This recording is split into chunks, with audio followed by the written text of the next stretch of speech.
All right, one of the things you are going to need to know is how the properties work. So you should be familiar with commutative, associative, distributive, and identity properties.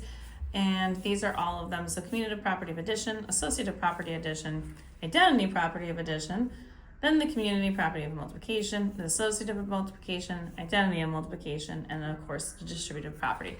These are really helpful for when you're doing algebraic proofs and you need to figure out what property you are using in order to figure them out. So what we're going to do is just do the letters that you see next to them is going to tell me what each of these is.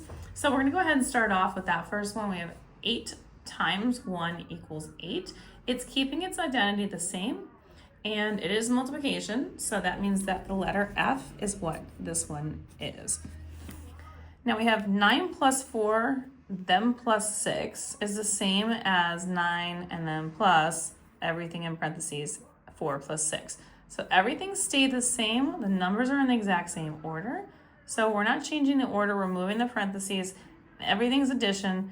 This is going to be what's called the associative property of addition. So when you have the parentheses just moved around, but the orders are in the exact same order, then that is the associative of whatever it is, whether it's multiplication or addition. Now, if you look at this one, you can see that we have 8 and then in parentheses C plus D. Here you can see that 8 is still outside the parentheses, but you see the D and the C are switched around. So that means that the same thing happens. So whatever's in that parentheses is still going to be multiplied by 8. It's not going to change your answer, but it is what's called the commutative property of addition. These two are swapped in spots, so that is commutative. So they swap spots when it's addition. Here we have addition, so we know it's one of the additions. It's the top 3, and we didn't change its identity, right? It was 4 and it didn't change at all, so it stayed 4, so that means that it is going to be the identity property of addition, or C. 7 times 3 is the same thing as 3 times 7. That is commutative property, and it is multiplication, so that is letter D. And then here we see a set of parentheses at the beginning. Now it's gone. And that's the indicator of what the next property is. A times B gives me AB. A times C gives me AC.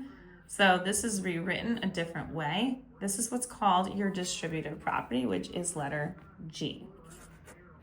And then this last one here, you see set of parentheses. You see addition all the way through, so we know it's all addition. And you see that the 7 and the 4 are both in parentheses on both sides. The X is not in the parentheses on both sides. So that hasn't changed, but what has changed is these two have flipped from 4 to 7 to 7 plus 4. So it is commutative, and because it's addition, the letter is A. And if you want more questions like these, find them on my YouTube, Instagram, and TikTok at YouWantAlgebra. All these are going to be located in the Are You Ready for Algebra 1 playlist. Don't forget to like, share, and follow for more.